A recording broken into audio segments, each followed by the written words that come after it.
Hi friends, వినాయకుని గురించి మనకు తెలిసిందే. భూప్రదక్షిణము చేసిన వారికి ఆధిపత్యం అని చెప్తే, వినాయకుడు తల్లిదండ్రుల చుట్టూ 3 ప్రదక్షిణాలు చేసి భూప్రదక్షిణం చేసినటువంటి ఫలితమును పొంది అగ్రగామిగా ఆదిదేవునిగా విలసిల్లాడు.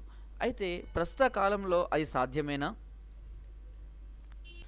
మన మనము భూప్రదక్షిణం చేసినటువంటి ఫలితమును మనం సాధించగలమా?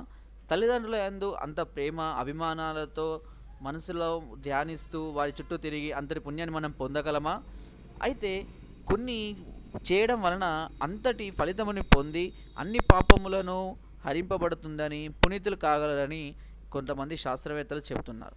అయితే ఏమిటి అది అంటే, ప్రసవించిన ఆవు యొక్క అంటే ప్రసరించబోతున్నటువంటి ఆవును దాని దూడ యొక్క ముఖము బయటికి వచ్చిన సమయములో ఆ గోవు చుట్టూ కనుక 13 ప్రదక్షిణములు కనుక చేసి నమస్కరించినట్టయితే, అంటే ఆవు ప్రసవించుచున్న కాలంలో దూడ యొక్క ముఖము బయటికి వచ్చిన సమయంలోనే ఆ ఆవు చుట్టూ కనుక 13 ప్రదక్షిణములు చేసినట్లయితే, ప్రదక్షిణములు చేసి నమస్కరించిన ఎడల ఈ సమస్త భూమి అంతటికి ప్రదక్షిణము గావించిన ఫలితమును లభించి అన్ని పాపములు హరింపబడి పునీతులు కాగలరు అని చెబుతున్నారు.